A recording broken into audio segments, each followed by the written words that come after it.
All right, my friends, welcome back to Antiwar Radio. It's Chaos 92.7 FM in Austin, Texas, streaming live worldwide on the internet, chaosradioaustin.org. And the first hour all this week from Ron Paul's Campaign for Liberty.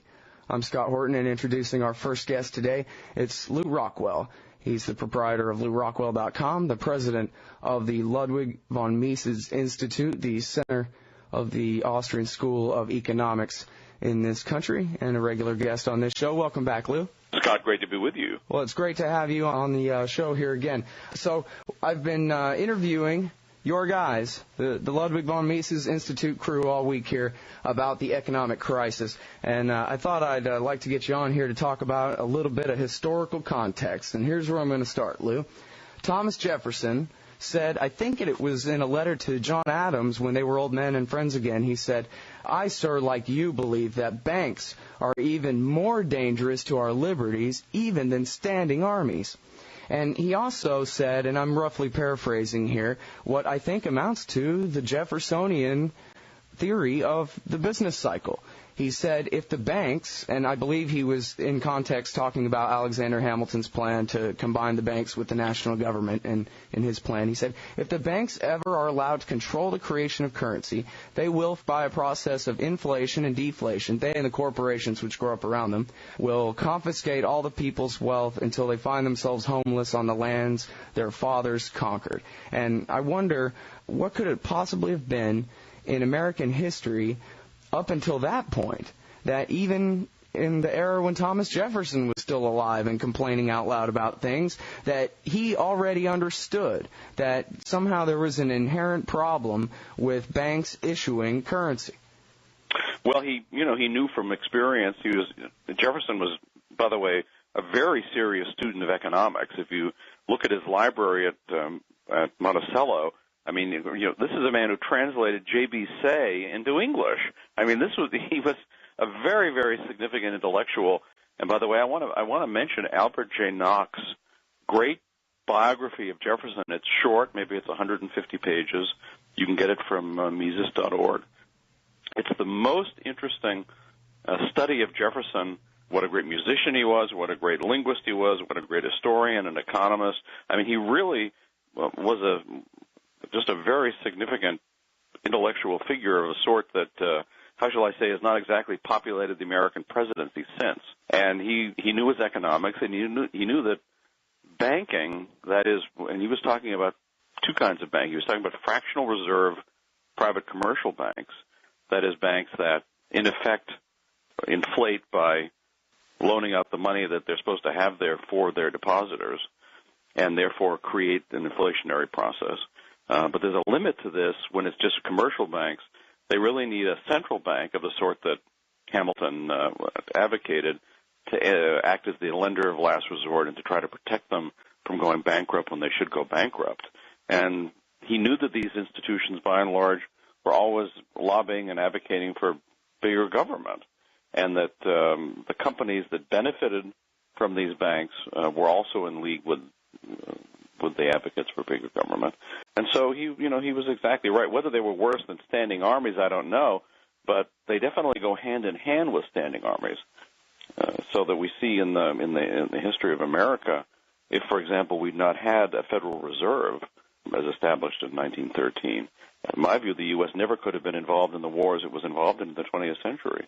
In order to fight those sorts of wars, those sorts of world wars for those many years, you can't actually get away with just taxing people. People won't put up with it, nor can you borrow enough money in order to do it, because that wrecks the economy too, just like all the taxation.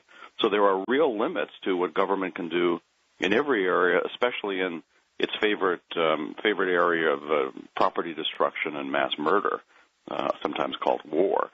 So if it hadn't been for the central bank able to just print up unlimited amounts of money, I don't think we would have been involved in the war after war after war, and the millions of dead people that have resulted from U.S. interventions in all these various wars. We wouldn't have been involved in the Iraq War if you hadn't had the Federal Reserve able to turn on the printing press at a moment's notice and just print up what Bush wanted. This is why there's never any debate in Congress, or one of the reasons there's never any debate about, the next $75 billion or $100 billion, or who even keeps track.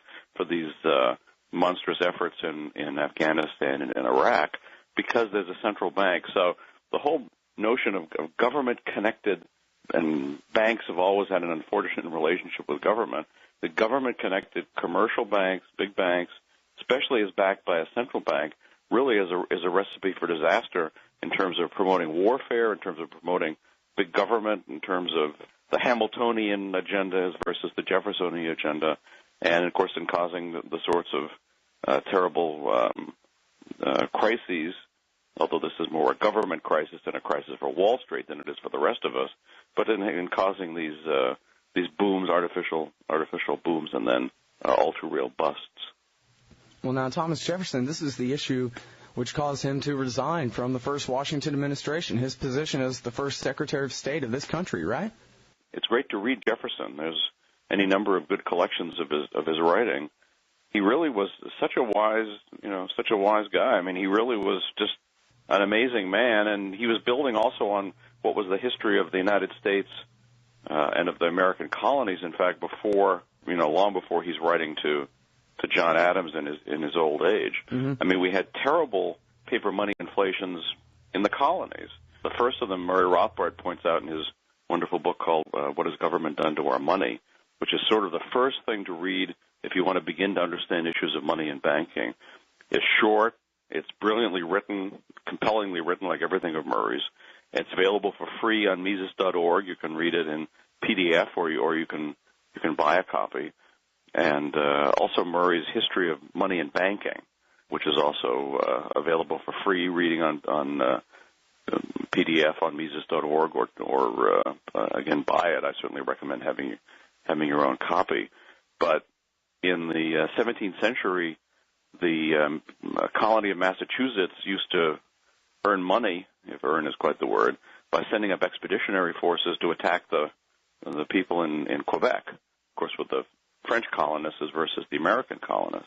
And they go up and they steal and burn, and especially they wanted furs and other things that the Quebecers had.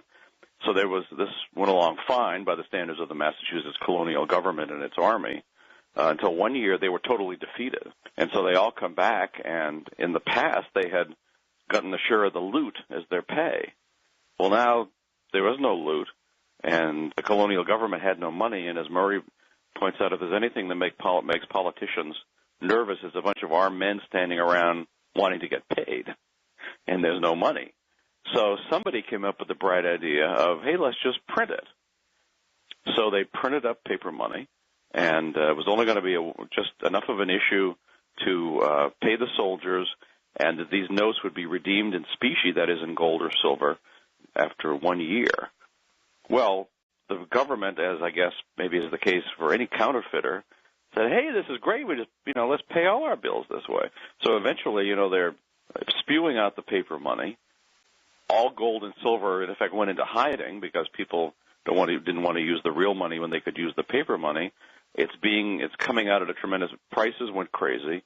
And eventually what happened was a group of the good merchants got together and petitioned the King of England, who was in charge of the colony, to please stop this and to stop the paper money inflation. And indeed he did at that time. And so that little thing ended. But a lot of economic dislocation and that sort of connection between war and inflation also made very clear. But you had, again, in the 18th century, you had various colonies issuing paper money. It's why in the Constitution that states are not allowed to issue their own paper money. That was the excuse for including that in the Constitution. I think, Lou, the first thing I ever learned about inflation as a little kid was the phrase, not worth a continental. And that was part of the story of the Revolutionary War, was that they had printed up a bunch of paper money to pay for the Great Secession from England. And that was one of the reasons, I believe I remember from, I think it was James Madison's notes, that they wanted to, Hamilton wanted to add the power of Congress in Article 1, Section 8, the power of Congress to emit bills of credit. And I think it was some of the guys from Vermont and a couple of the other northern states who had really learned the hard way said, absolutely not, we will walk out of this constitutional convention and kill the whole thing if you leave that in there. And so they struck it out.